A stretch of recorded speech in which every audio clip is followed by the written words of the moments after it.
अच्छा, इस सुबह यदि आपके पास आपकी बाइबल या आपका फोन है तो आप प्रेरितों के काम अध्याय 1 खोलना चाहेंगे। प्रेरितों के काम तकनीकी रूप से अध्याय 1, जहां आज हमें एक नई श्रृंखला शुरू करने का सौभाग्य प्राप्त हो रहा है।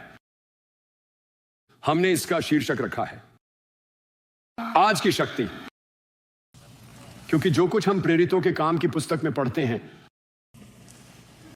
वह केवल अतीत की बात नहीं है जो 2000 साल पहले हुआ था,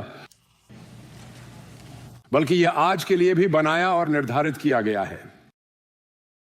तो जैसे जैसे हम इस पुस्तक के माध्यम से आगे बढ़ेंगे, हम कुछ अद्भुत आध्यात्मिक सिद्धांत सीखने जा रहे हैं। हम सबसे पहले यह देखेंगे कि कैसे परमेश्वर अपने पवित्र आत्मा के द्वारा अपने लोगों को सामर्थ्य प्रदान करता है ऐसे कार्य करने के लिए जो हम में से कोई भी अपने बल पर नहीं कर सकता।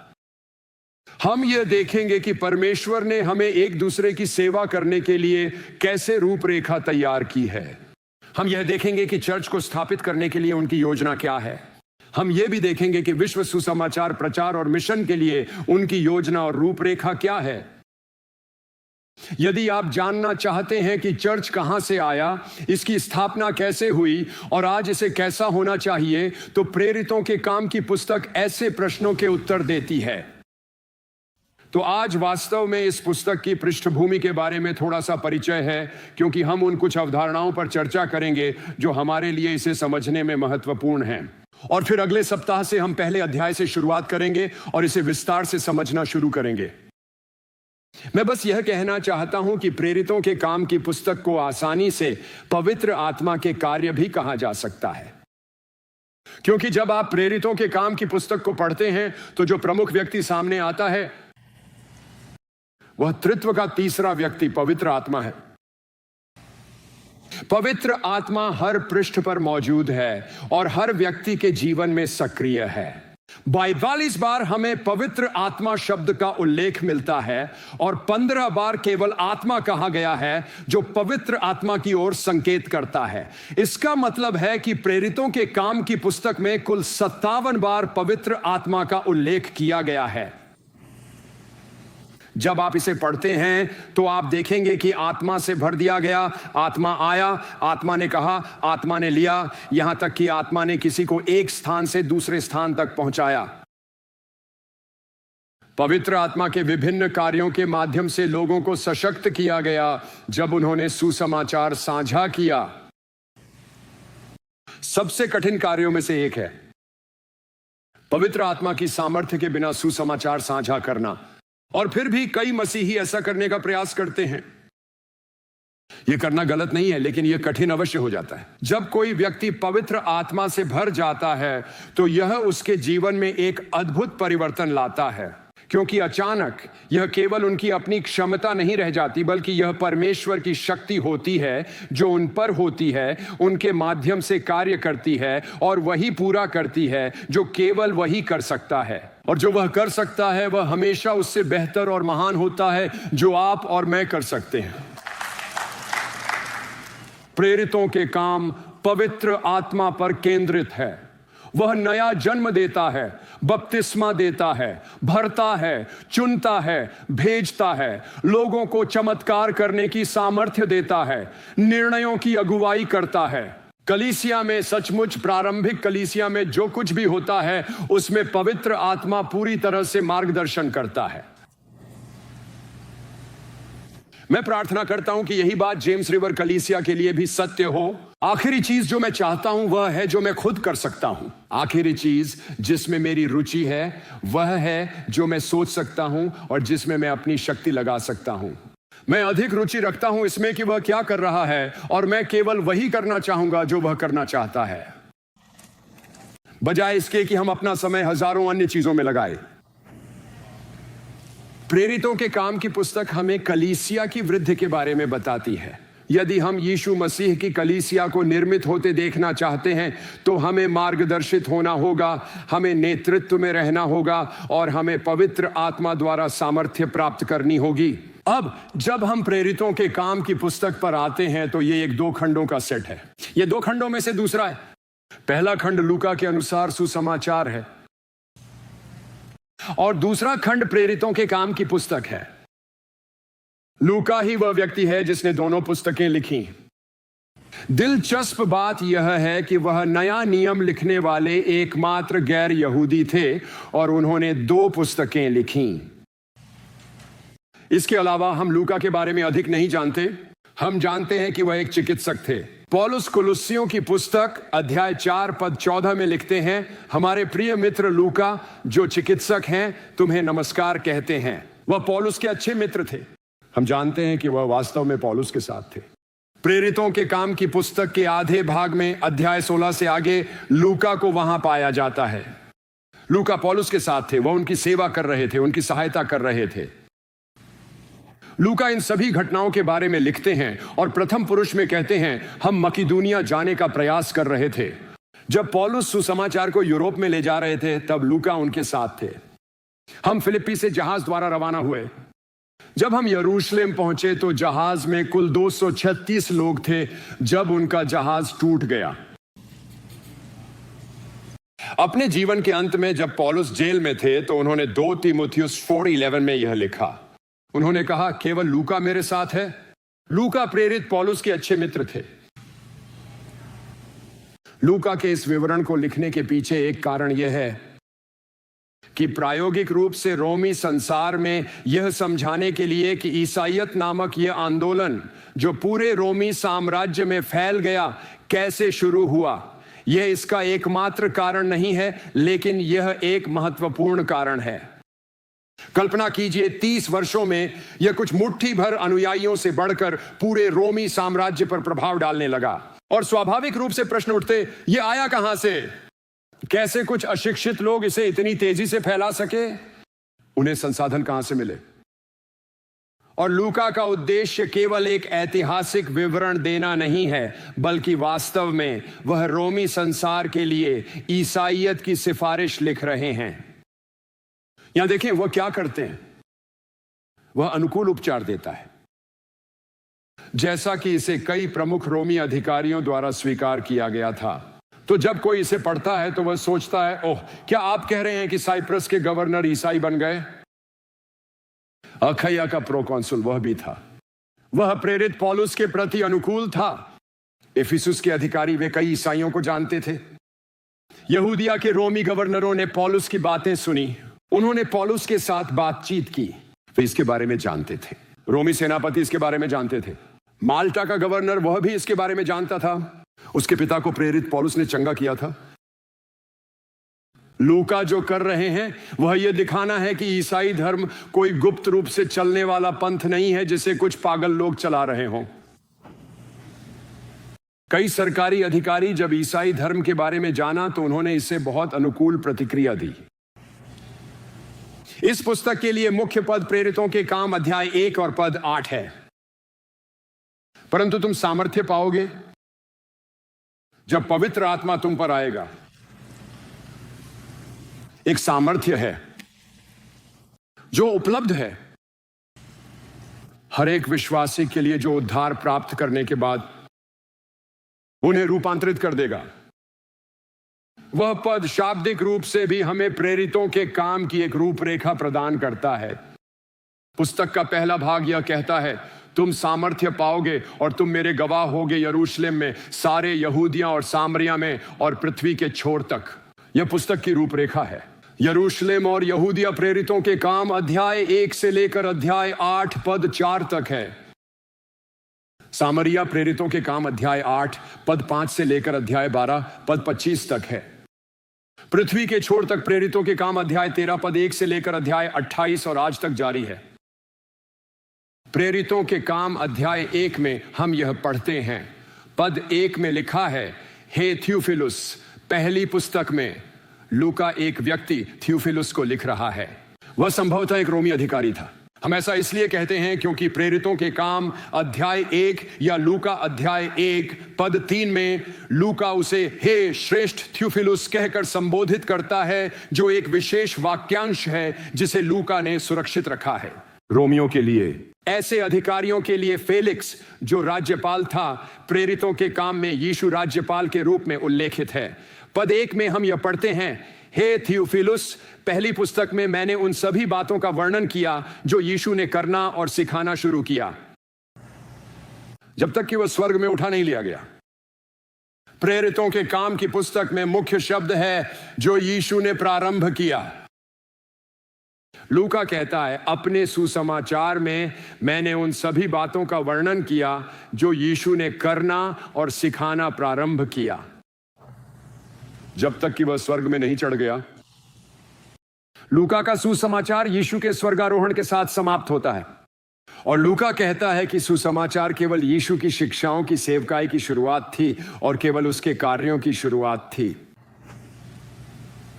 इसलिए लोगों इसे समझना जरूरी है। शायद ज्यादातर लोग इसे समझते हैं। लोग मानते हैं यीशु की सेवकाई सुसमाचार में समाप्त हो गई, लेकिन यह सच नहीं। सुसमाचार केवल यीशु की सेवकाई की शुरुआत थी। निश्चित रूप से उसका उद्धार कार्य क्रूस पर पूरा हो गया था। उसने कहा था यह पूरा हुआ, लेकिन वह अपनी सेवकाई के बारे में नहीं कह रहा था। उसकी शिक्षण सेवकाई, उसके कार्य, चमत्कार और आश्चर्यजनक कार्यों की सेवकाई अब भी जारी है। यीशु अपनी शिक्षण सेवकाई समाप्त नहीं कर चुके हैं। यीशु अपने चमत्कारों और आश्चर्यजनक कार्यों को समाप्त नहीं कर चुके हैं। मंत्रालय, यीशु लोगों को चंगा करना बंद नहीं किए हैं। वह आज भी अपने शरीर के माध्यम से कार्य कर रहे हैं, जो कि क्या है? कलीसिया। हम मसीह का शरीर है। प्रेरित पौलुस क्या कहते हैं, इसे सुनिए। मैं किसी भी चीज के बारे में बोलने का साहस नहीं करूंगा सिवाय किसके, जो मसीह ने मेरे द्वारा पूरा किया है। हमारी सेवकाई को सामर्थ्य देने वाला कौन है? यह पवित्र आत्मा है। हम ये किसके लिए कर रहे हैं? यह यीशु है। वह कहते हैं मैंने जो कहा और किया उसके द्वारा अन्य जातियों को परमेश्वर की आज्ञा का पालन कराने के लिए। कोई भी सुसमाचार सेवकाई केवल बोलने से अधिक होती है।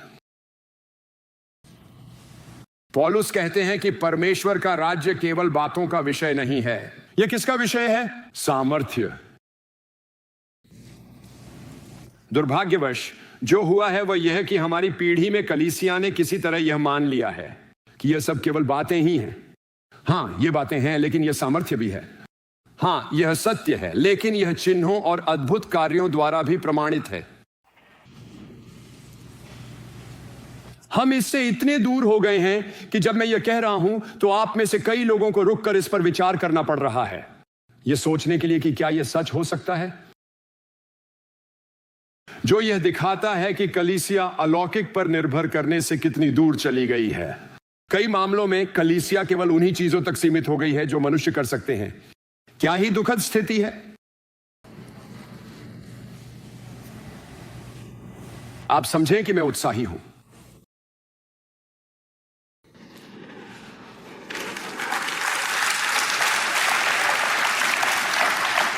मैं किसी चीज के बारे में बोलने का साहस नहीं करूंगा।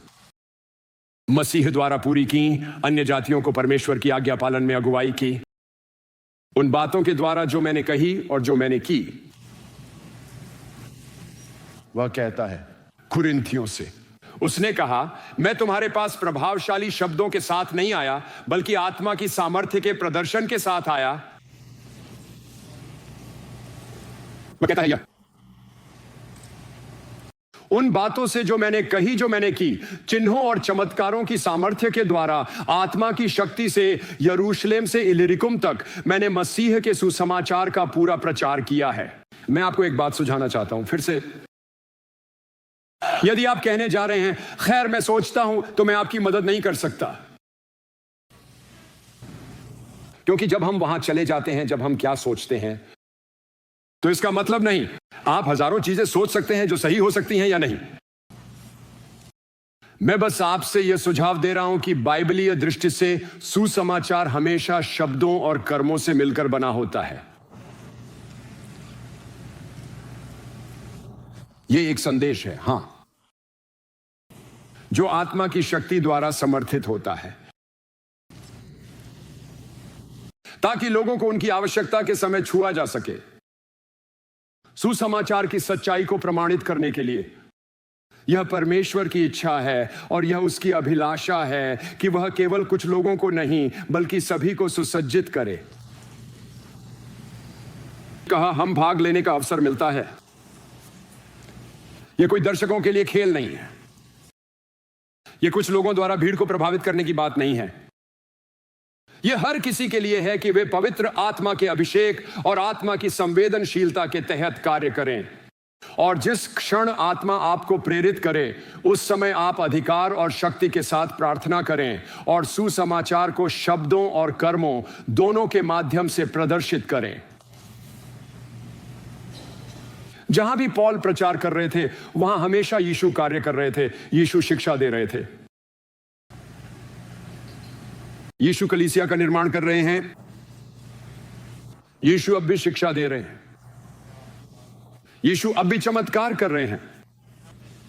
सुसमाचार पूरी तरह से तब प्रचारित होता है जब हम वही कहते हैं जो यीशु ने कहा और वही करते हैं जो यीशु ने किया। प्रेरितों के काम अध्याय 1 पर लौटते हैं। थियोफिलस पुस्तक में मैंने वर्णन किया, यीशु ने करना सिखाना शुरू किया, वे ऊपर उठाए गए, उन्होंने पवित्र आत्मा आज्ञाएं दी। किसने पवित्र आत्मा के द्वारा आज्ञाएं दी? यीशु ने दी। लूका इसे इसलिए जोड़ते हैं क्योंकि वे हमें यीशु की सेवकाई के बारे में एक बहुत ही महत्वपूर्ण बात समझाना चाहते हैं। देखिए, बहुत से लोग कहते हैं, खैर आप जानते हैं, यीशु परमेश्वर के पुत्र थे, इसलिए यीशु जो कुछ भी करना चाहते थे वह कर सकते थे। हालांकि यह सैद्धांतिक रूप से सत्य है, लेकिन यह व्यावहारिक रूप से सत्य नहीं है कि यीशु ने किस प्रकार कार्य करने का निर्णय लिया। यद्यपि वे परमेश्वर थे और उनके पास यह विशेषाधिकार होता, वे पिता के समान है, पिता के साथ सह अस्तित्व में है। ऐसा कभी समय नहीं था जब वे अस्तित्व में नहीं थे। वे पिता के साथ एकता में कार्य करते थे। और मैं यह भी कहना चाहूंगा कि पवित्र आत्मा जो परमेश्वरत्व के तीसरे सदस्य हैं, वे भी समान, शाश्वत और सह अस्तित्व में हैं। तीनों एक सुंदर सामंजस्य में कार्य कर रहे थे। लेकिन जब यीशु पृथ्वी पर आए तो उन्होंने अपने दिव्यता के विशेष अधिकार और अधिकारों को त्याग दिया। यही फिलिप्पियों 2 अध्याय में कहा गया है। यद्यपि वे परमेश्वर थे, उन्होंने परमेश्वर की समानता को पकड़कर रखने योग्य नहीं समझा। उन्होंने इसे थामे नहीं रखा, उन्होंने इसे त्याग दिया। यही अर्थ है जब वे परमेश्वर मनुष्य थे, वे परमेश्वर के पुत्र थे, वे मनुष्य के पुत्र थे। और जब मनुष्य के पुत्र होने की बात आती है तो सुनिए कि उन्होंने यूहन्ना 5 में क्या कहा। मैं तुमसे सत्य कहता हूं, पुत्र स्वयं से कुछ नहीं कर सकता, वह केवल वही कर सकता है जो वह अपने पिता को करते हुए देखता है। उन्होंने केवल वही किया जो उन्होंने पिता को करते हुए देखा। उन्होंने एक तरफा कार्य नहीं किया। क्रूस पर उनका उद्धारकारी कार्य इस प्रकार हुआ कि वे निष्कलंक पूर्ण बलिदान बने। निस्संदेह वे परमेश्वर के पुत्र थे, लेकिन उनकी सेवकाई पवित्र आत्मा की शक्ति और अभिषेक के माध्यम से पूरी हुई। लूका इसे समझाने में बहुत प्रयास करते हैं। मैं यह बात आपको इसलिए बता रहा हूं, सुनिए, यदि वे परमेश्वर के पुत्र के रूप में कार्य करते हैं और हर प्रकार के लोगों को चंगा करते हैं तो यह बहुत प्रभावशाली है। मेरा मतलब है सच में, लेकिन हम परमेश्वर नहीं हैं तो हम यह करने की उम्मीद कैसे कर सकते हैं? लेकिन यदि मनुष्य के पुत्र के रूप में वे जो कुछ भी करते हैं उसे करने के लिए पूरी तरह से पवित्र आत्मा के अभिषेक पर निर्भर रहते हैं, तो अचानक यह हर व्यक्ति के भीतर यह इच्छा उत्पन्न करनी चाहिए कि वे कहें, प्रभु मैं आपका अनुसरण करना चाहता हूं। उन्होंने हमें एक उदाहरण दिया ताकि हम उनके पद चिन्हों पर चल सकें। 1 पतरस अध्याय 2। उन्होंने पिता पर भरोसा किया। उन्होंने प्रार्थना की वे सुबह जल्दी उठे। क्यों? क्योंकि उन्हें परमेश्वर से सुनना था। उन्होंने पवित्र आत्मा के अभिषेक पर भरोसा किया। उन्होंने पवित्र आत्मा के अभिषेक पर निर्भरता दिखाई। पवित्र आत्मा के अभिषेक से पहले कोई भी चमत्कार नहीं हुआ था। अपनी बाइबल पढ़ें। हम इसे लूका अध्याय 1 में पढ़ते हैं। पद 4 में लिखा है, यीशु पवित्र आत्मा से परिपूर्ण होकर यरदन से लौटे और आत्मा के द्वारा अगुवाई किए गए। वे आत्मा से परिपूर्ण थे, वे आत्मा के द्वारा अगुवाई किए गए। पद 14 लूका अध्याय 4 में लिखा है, यीशु आत्मा की सामर्थ्य में गलील लौटे। लूका अध्याय 4 पद 16 में लिखा है कि यीशु नासरत गए जहां वे पले बढ़े थे। और सब्त के दिन वे आराधनालय गए जैसा कि उनकी प्रथा थी, और वे पढ़ने के लिए खड़े हुए। इसका तरीका यह था कि यदि कोई प्रसिद्ध व्यक्ति होता या कोई ऐसा व्यक्ति जो पहले वहां से जा चुका था और अब वापस आया था, जैसा कि यीशु के साथ हुआ, तो उसे उस दिन के लिए पवित्र शास्त्र से पढ़ने का विशेषाधिकार दिया जाता। और वे स्वयं पाठ का चयन नहीं करते थे। वे ये नहीं कहते थे हम सोचने दो, मुझे लगता है कि मैं यशायाह से पढ़ना चाहूंगा। नहीं, हर सप्त के दिन एक निश्चित पुराना नियम पाठ होता था। एक भविष्य वक्ता से, एक व्यवस्था से और एक भजन संहिता से पढ़ा जाता था। तो जिस दिन वे वहां थे उस दिन पढ़ा जाने वाला पाठ यशायाह से था। भविष्यवक्ता यशायाह का ग्रंथ उन्हें दिया गया। उसे खोलकर उन्होंने वह स्थान पाया जहां लिखा था, प्रभु का आत्मा मुझ पर है, क्योंकि उसने मुझे गरीबों को शुभ समाचार सुनाने के लिए अभिषिक्त किया है। उसने मुझे बंदियों को स्वतंत्रता की घोषणा करने, अंधों को दृष्टि प्रदान करने, उत्पीड़ितों को मुक्त करने और प्रभु के अनुग्रह के वर्ष की घोषणा करने के लिए भेजा है। फिर उन्होंने ग्रंथ को लपेट दिया, बैठ गए और कहा, आज यह पूरा हुआ। उन्हें पवित्र आत्मा द्वारा अभिषिक्त किया गया था। लूका अध्याय 5 में आपको उनकी आत्मा पर निर्भरता का एहसास होता है और प्रभु की शक्ति वहां उपस्थित थी। याद रखें, वह सभी फरीसियों और धार्मिक नेताओं को शिक्षा दे रहे थे जो उन्हें सुनने आए थे, और वह एक घर में उन्हें शिक्षा दे रहे थे, लेकिन वहां कोई जगह नहीं थी। और वहां 4 दोस्त थे जिनका एक मित्र लकवाग्रस्त था, और इसलिए वे अपने मित्र को छत के माध्यम से नीचे उतारने वाले थे। और लूका हमें यह अंतर्दृष्टि देता है, और प्रभु की शक्ति वहां उपस्थित थी ताकि वह चंगा कर सके। इसका क्या तात्पर्य है? ऐसे समय थे जब ऐसा नहीं था। ऐसे समय थे जब सबको चंगा किया, ऐसे समय भी थे जब उन्होंने नहीं किया। सामान्यतः उन्होंने किया, लेकिन इस मामले में प्रभु की शक्ति वहां उपस्थित थी ताकि वह चंगा कर सके, तो उन्होंने किया। लूका 10:21, उस समय यीशु आनंद से भरकर पवित्र आत्मा के माध्यम से जय जयकार करने लगे। कहा, मैं तेरा धन्यवाद करता हूं पिता, स्वर्ग और पृथ्वी के प्रभु। लूका अध्याय 10 पद 38 में, या प्रेरितों के काम में क्षमा करें, पाइपर कहते हैं, परमेश्वर ने नासरत के यीशु को पवित्र आत्मा और सामर्थ्य से अभिषिक्त किया। वह कैसे किया? उन्हें पवित्र आत्मा और सामर्थ्य से अभिषिक्त किया गया था। फिर यीशु चारों ओर गए भलाई करते हुए और उन सभी को चंगा करते हुए जो शैतान के द्वारा सताए गए, क्योंकि परमेश्वर उनके साथ था। क्या आप चाहते हैं कि प्रभु आपके साथ हों? एक असाधारण तरीके से, एक सामर्थी तरीके से पवित्र आत्मा से भर जाएं और उसे आपको पवित्र आत्मा और सामर्थ्य से अभिषिक्त करने दें, और देखें कि क्या होता है। यीशु को पवित्र आत्मा द्वारा सामर्थ्य दिया गया था। यही कारण है कि उन्होंने वह किया जो उन्होंने किया। इसीलिए वह हमसे यह कह सकते हैं, यूहन्ना अध्याय 14 पद 12 में, मैं तुमसे सत्य कहता हूं, जो कोई मुझ पर विश्वास करता है वह वही करेगा जो मैं कर रहा हूं। वह इनसे भी बड़े काम करेगा, क्योंकि मैं पिता के पास जा रहा हूं।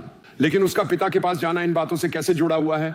पर मैं तुमसे सत्य कहता हूं, वह इसी प्रवचन में कहते हैं जो 3 अध्यायों तक चलता है। यूहन्ना 14, 15, 16। ये अंतिम भोज के बाद की बात है। जब वे बगीचे जा रहे थे, वह उन्हें अंतिम शिक्षा दे रहे थे। वह कहते हैं, मैं तुमसे सत्य कहता हूं, यह तुम्हारे भले के लिए है कि मैं जा रहा हूं। यदि मैं न जाऊं तो सहायक पवित्र आत्मा तुम्हारे पास नहीं आएगा, पर यदि मैं जाऊं तो मैं उसे तुम्हारे पास भेजूंगा। अब मैं तुम्हें एक और स्थान पर ले जाना चाहता हूं ताकि तुम देख सको कि यीशु पवित्र आत्मा से कैसे भर गए थे। हम मत्ती के सुसमाचार में जा सकते हैं, हम मरकुस सुसमाचार जा सकते हैं, हम लूका के सुसमाचार में जा सकते हैं, लेकिन मैं तुम्हें मत्ती अध्याय 3 में ले जाना चाहता हूं। मत्ती अध्याय 3 यह है, बिल्कुल शुरुआत में, यीशु की सेवकाई शुरू होने से ठीक पहले।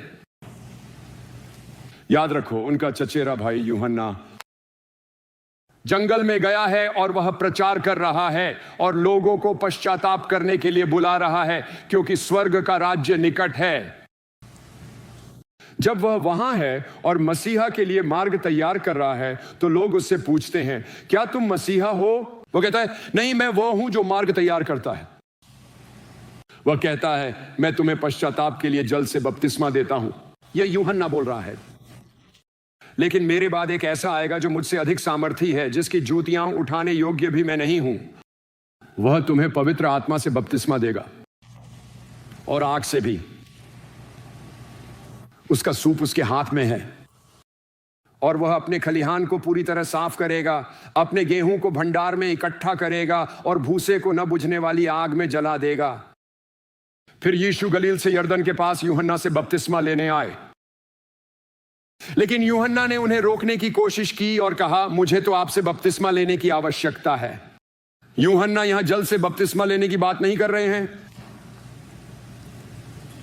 यूहन्ना पहले कह चुके हैं, मेरे बाद आने वाला है, तुम्हें पवित्र आत्मा और आग से बपतिस्मा देगा।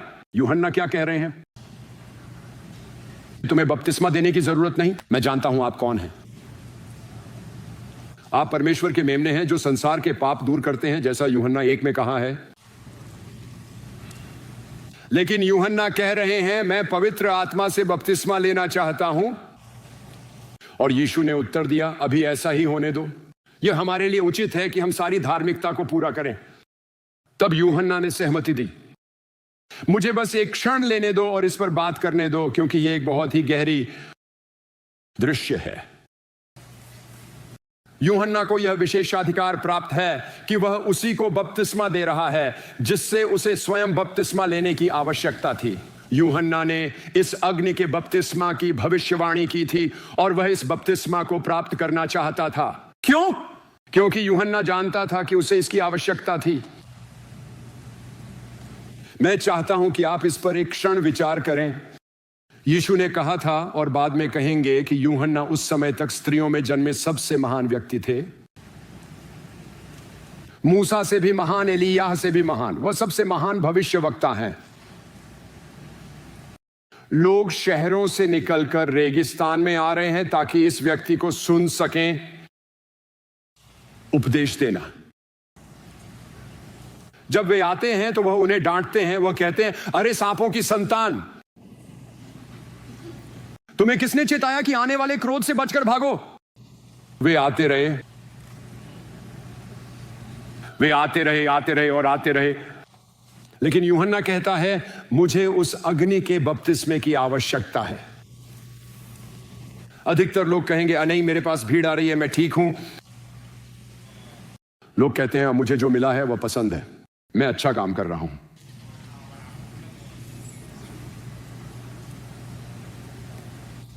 मैं इतना कह रहा हूं कि यदि परमेश्वर के पास और अधिक है तो मेरा आपसे प्रश्न है, क्या आप उसे चाहते हैं? क्योंकि सच कहूं तो यहां कुछ लोग ऐसे हैं जो निश्चित नहीं हैं। और शायद इसका कारण जब आप अपने जीवन को देखते हैं तो आप कहते हैं, मुझे लगता है कि मैं अच्छा कर रहा हूं। मैं बस इतना कह रहा हूं कि यदि आप वास्तव में समझते हैं कि यह सब क्या है, यह अग्नि का बपतिस्मा क्या है, तो जब तक आपको यह नहीं मिल जाता आप किसी और चीज के बारे में सोच नहीं पाएंगे।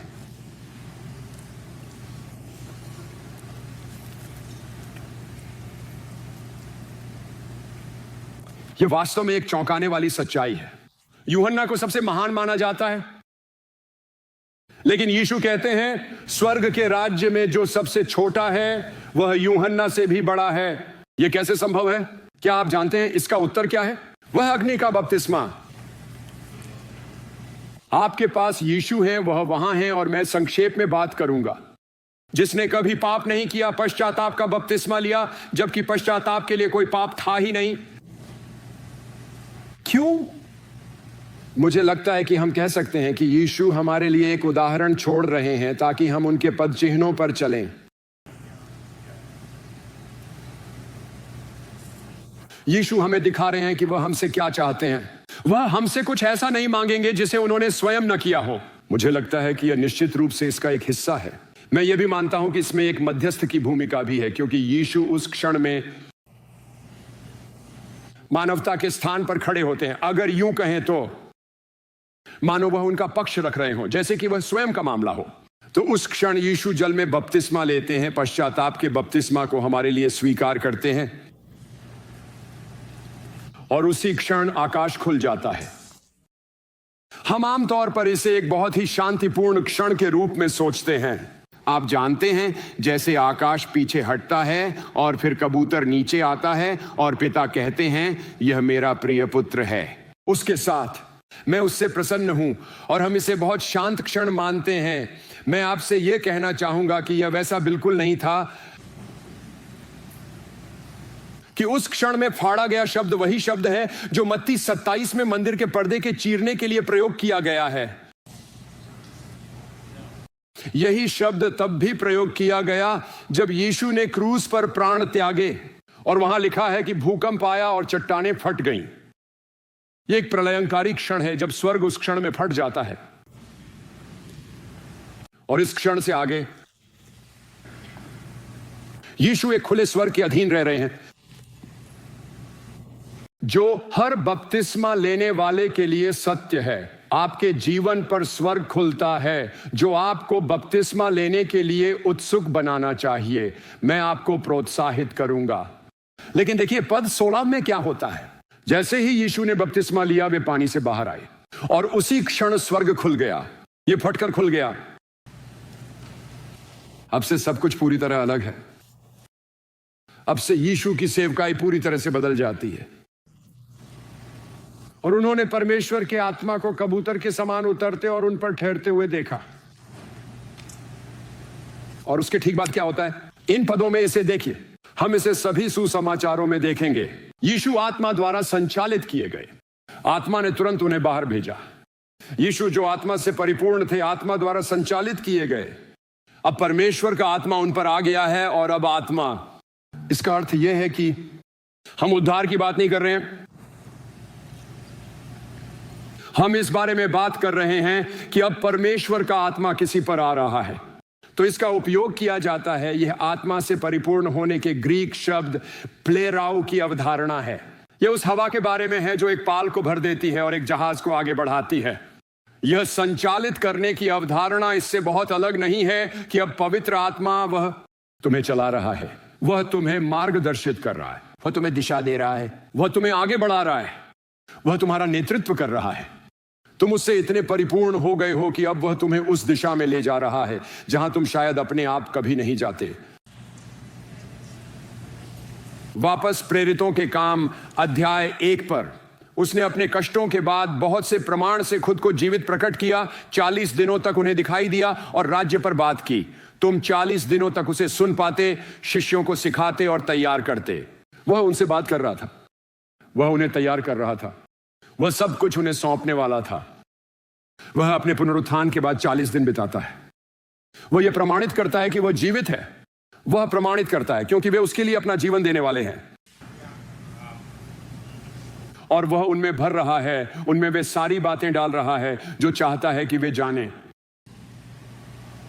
और जब वह उनके साथ ठहरा तो उसने उन्हें यरूशलेम से बाहर न जाने की आज्ञा दी, बल्कि प्रतीक्षा करने को कहा। वे किसकी प्रतीक्षा कर रहे हैं?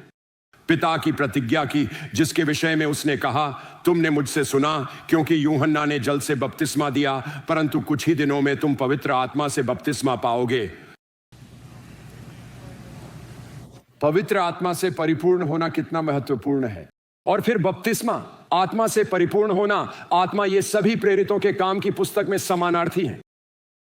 यह कितना महत्वपूर्ण है यदि यीशु, यह जानते हुए कि संसार सुसमाचार सुनने की प्रतीक्षा कर रहा है, प्रेरितों से कहते हैं, सुनो, अब तुम मुझे जानते हो। वे उद्धार पा चुके हैं, वे विश्वास करते हैं, वे क्रूस पर उसके उद्धारकारी कार्य को समझते हैं, वे समझते हैं कि वह पुनरुत्थित हुआ है, उन्होंने उस पर अपना विश्वास रखा है, और इस समय वे सभी उद्धार प्राप्त कर चुके हैं। मुझे विश्वास है कि यह वास्तव में उसी क्षण होता है जब यीशु यूहन्ना 20 में उन पर सांस लेते हैं और कहते हैं, पवित्र आत्मा को ग्रहण करो, तब वह अब उनमें वास करता है। वैसे जैसे जब कोई व्यक्ति उद्धार पाता है, वह तुम में वास करता है, तुम पवित्र आत्मा का मंदिर हो। लेकिन आत्मा का एक दूसरा कार्य भी है, जहां वह तुम पर आता है, जहां वह तुम्हें सामर्थ्य देता है। हम यहां बात कर रहे हैं, यह कितना महत्वपूर्ण है। यदि इसके बजाय यीशु यह नहीं कहते, अरे अब तुम्हारे पास संदेश है, जाओ जो कर सकते हो करो, वह कहते हैं, नहीं रुको। कब तक? इससे फर्क नहीं पड़ता, रुको। तुम्हें इसकी जरूरत है।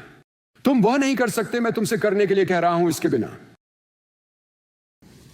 समस्या, बहुत से मसीही अपने अनुभव पर बहुत अधिक आत्मविश्वास रखते हैं और मानते हैं कि वे वह सब कर सकते हैं जिसके लिए परमेश्वर ने बुलाया, इसके बिना। अरे सुनो, मैं शास्त्र नहीं लिखता, मैं बस इसे सिखा रहा हूं। मैं किसी संप्रदाय का पक्षधर नहीं हूं। मैं ये इसलिए नहीं कह रहा क्योंकि मैं असेंबलीज ऑफ गॉड से प्रमाणित हूं। मैं ये इसलिए कह रहा हूं क्योंकि बाइबल यही कहती है, बस यही लिखा है।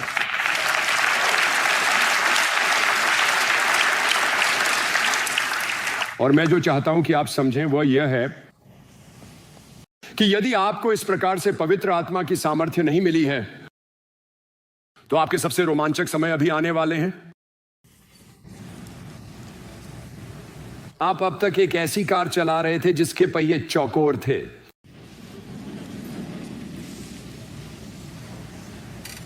और यह ऐसा है, एक आध्यात्मिक फेरारी में बिठा दिया गया हो। यह तो आगे बढ़ने के लिए ही बना है। जॉन पाइपर लिखते हैं, यह तो एक तीव्र मोड़ जैसा है ना। हम इस प्रश्न का उत्तर दे रहे हैं कि पवित्र आत्मा से बपतिस्मा लेने का मूल सार या हृदय क्या है। मैंने कहा है कि मुझे नहीं लगता कि इसका सार नया जन्म या परिवर्तन या मसीह के शरीर से जुड़ना है। वह कह रहे हैं कि यह उद्धार प्राप्त करना नहीं है। हम यहां उसी के बारे में बात नहीं कर रहे हैं। यह जॉन पाइपर है। तो फिर यह क्या है?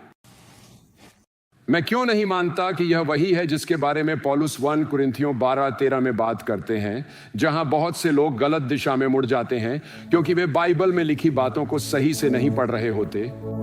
1 कुरिन्थियों में लिखा है, क्योंकि हम सब एक आत्मा के द्वारा बपतिस्मा लिए गए हैं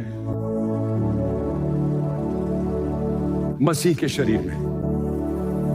परमेश्वर की आत्मा हमें मसीह के शरीर में स्थापित करती है। यहां बपतिस्मा कौन कर रहा है? यह पवित्र आत्मा है।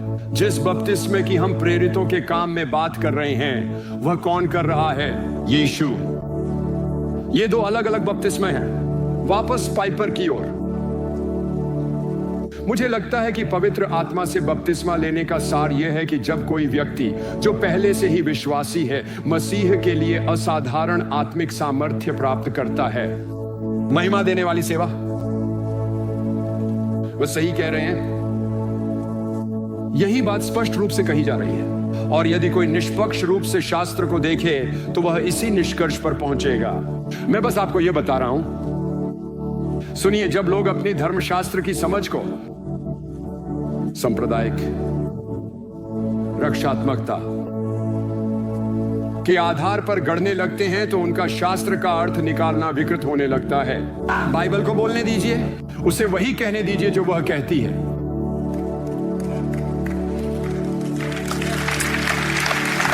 अब मैं बस ये कहना चाहता हूं,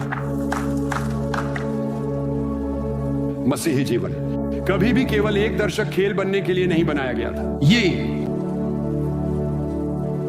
कभी इस उद्देश्य से नहीं बनाया गया था। चर्च स्वर्ग की प्रतीक्षा करने का कक्ष नहीं। यहां सिर्फ यीशु वापस आने की प्रतीक्षा करने नहीं है, वह आपको एक उद्देश्य के लिए बचाते हैं। हम मसीह यीशु में अच्छे कार्यों के लिए सृजित किए गए हैं, जिन्हें उन्होंने पहले से हमारे लिए ठहराया है। और सच कहूं, जो कार्य परमेश्वर ने बुलाया है मुझे नहीं बल्कि आपको करने के लिए, आपकी क्षमता से परे। जिस कार्य उन्होंने मुझे बुलाया मेरे बस की बात नहीं। हम नए जन्मे ताकि शुभ संदेश साझा करें, लेकिन सुसमाचार प्रचार करने से पहले हमें सामर्थ्य प्राप्त करनी होगी। और मैं ये नहीं कह रहा कि ऐसे लोग नहीं हैं जिन्होंने सुसमाचार प्रचार में बहुत कुछ किया है।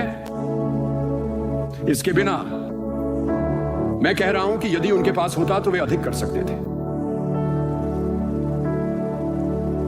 मसीही जीवन पुनरुत्थान की शक्ति को प्रदर्शित करने के बारे में है। ये इसके बारे में है। सुनो, तुम्हें यह करना होगा।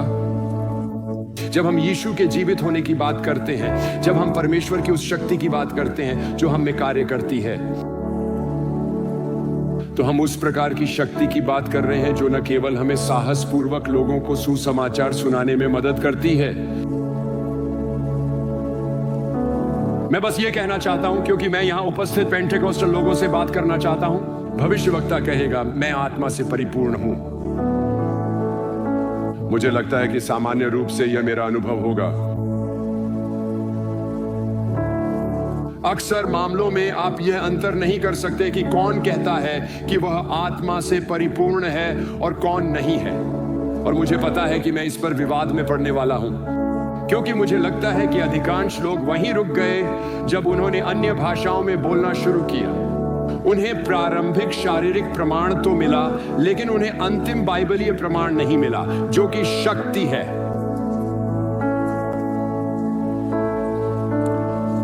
उन्होंने अनजानी भाषा में बोलना शुरू किया, मुझे मिल गया। नहीं, आपको तब पता चलेगा जब आप भर जाएंगे, जब आप उमड़ने लगेंगे।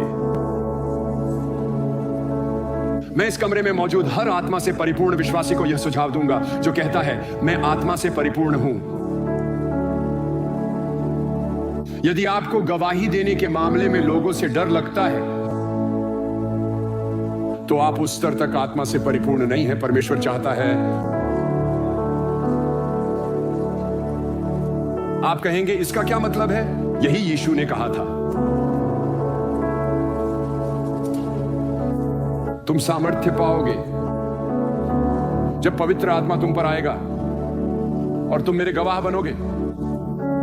क्या तुम जानते हो कि ग्रीक में अगवाह शब्द का क्या अर्थ है? हमारा शब्द शहीद उसी से आया है। तुम मेरे शहीद बनोगे। यरूशलेम, यहूदिया, सामरिया और पृथ्वी के छोर तक। दूसरे शब्दों में, तुम इतनी सामर्थ्य से भर जाओगे कि तुम किसी से भी बात करने के लिए तैयार रहोगे, चाहे इसके लिए तुम्हें अपने प्राण भी क्यों ना देने पड़े। लेकिन मैं बहुत से लोगों से मिलता हूं जो अन्य भाषाओं में बोलते हैं, जो सड़क पार करके अपने पड़ोसी से बात करने से भी डरते हैं। तुम उस पूर्णता में नहीं हो सकते जिसके बारे में प्रेरितों के काम 108 में कहा गया है। मैं ये बात तुम्हें कठोरता से नहीं कह रहा हूं, मैं बस ये कह रहा हूं कि तुम्हारे लिए और भी कुछ है और तुम बहुत जल्दी रुक गए। तुमने सोचा कि तुम्हें सब कुछ मिल गया, जबकि ऐसा नहीं था, और यही कारण है कि तुम में से कुछ के लिए यह कोई बड़ी बात नहीं है। और यह बहुत दुखद है। जब तुम पूरी तरह भर जाओगे, इतना कि वह उभर कर बाहर आए, तो तुम्हारे अंदर एक पवित्र साहस होगा कि तुम किसी से भी, कभी भी, कहीं भी यीशु के बारे में बात कर सको। और तुम्हारे जीवन में एक ऐसी शक्ति होगी जिससे लोग छुटकारा पाएंगे, चंगे होंगे और स्वतंत्र हो जाएंगे। मैं बस यही कह रहा हूं, यही तो हम बात कर रहे हैं। तो चलो, मैं सबको एक ही सोच पे लाने की कोशिश कर रहा हूं, क्योंकि सच कहूं तो हम प्रार्थना करते हैं कि प्रभु जागृति भेजो। हम लोगों के उद्धार की बात करते हैं। क्या तुम जानना चाहते हो कि यह कहां से शुरू होगा? क्या तुम जानना चाहते हो कि यह कैसे शुरू होगा? जब परमेश्वर अपनी आत्मा उंडेलेगा इस स्थान पर और यहां मौजूद सभी लोगों पर। और जब हम परमेश्वर से इतने भर जाएंगे कि हमारे अंदर किसी और चीज के लिए जगह ही नहीं बचेगी, और जब हम प्रभु में इतने साहसी होंगे कि हम किसी से भी, कहीं भी, कभी भी बात कर सकें, ऐसी शक्ति और अभिषेक के साथ जो लोगों का ध्यान आकर्षित करे और दक्षिण पश्चिम मिसौरी में आत्मा की जागृति की लहर उत्पन्न करे। यही तो मैं कह रहा हूं। सुनो, मैं सभी को यह चुनौती दे रहा हूं। मुझे परवाह नहीं कि तुम्हारी कोई भी पृष्ठभूमि हो, चाहे कोई हो या ना हो, इससे कोई फर्क नहीं पड़ता। मुद्दा यह है कि एक बार जब तुम यीशु मसीह को जान लेते हो, तो तुम ब्रह्मांड के परमेश्वर के साथ एक अलौकिक संबंध में प्रवेश कर जाते हो। और परमेश्वर ने तुम्हें एक उद्देश्य के लिए बनाया है। तुम्हें जानबूझकर एक उद्देश्य के साथ बनाया गया था। उद्देश्य, परमेश्वर तुम्हें इस्तेमाल करना चाहता है, वह तुम्हें सामर्थ्य देना चाहता है, और हम सभी इसका हिस्सा बन सकते हैं। और परमेश्वर चाहता है कि वह अपना हाथ तुम पर रखे। वह तुम्हें ऐसा साहस देना चाहता है जो तुम्हें तुम्हारी सीमाओं से परे ले जाए। सुनो, गवाही देना केवल विद्वानों, प्रभावशाली वक्ताओं या करिश्माई व्यक्तियों के लिए नहीं है। यह शांत व्यक्ति है, पवित्र आत्मा से भरा, जो खड़ा होकर कहता है, मैं तुम्हें परमेश्वर के बारे में बताना चाहता हूं। मैं तुम्हें बताना चाहता हूं कि उसने मेरे लिए क्या किया है, और मुझे परवाह नहीं कि तुम क्या सोचते हो, लेकिन मैं पवित्र आत्मा से भरा हुआ हूं।